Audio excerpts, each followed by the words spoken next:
സങ്കീർത്തനം 16. ദൈവമേ, ഞാൻ നിന്നെ ശരണമാക്കിയിരിക്കാൽ എന്നെ കാത്തുകൊള്ളണമേ. ഞാൻ യഹോവയോട് പറഞ്ഞത്, നീ എൻ്റെ കർത്താവാകുന്നു. നീ ഒഴികെ എനിക്കൊരു നന്മയുമില്ല. ഭൂമിയിലെ വിശുദ്ധന്മാരോ അവർ എനിക്ക് പ്രസാദമുള്ള ശ്രേഷ്ഠന്മാർ തന്നെ. അന്യദേവനെ കൈക്കൊള്ളുന്നവരുടെ വേദനകൾ വർദ്ധിക്കും. അവരുടെ രക്തപാനീയ ബലികളെ ഞാൻ അർപ്പിക്കയില്ല.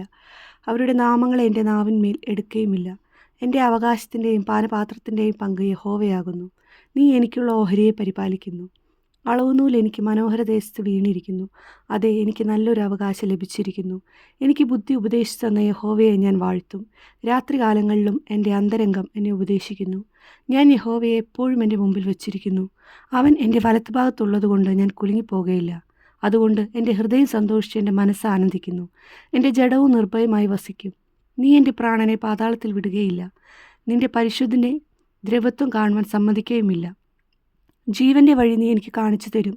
നിന്റെ സന്നിധിയിൽ സന്തോഷപരിപൂർണതയും നിന്റെ വലത്തുഭാഗത്തെന്നും പ്രമോദങ്ങളുമുണ്ട്. ആമേൻ.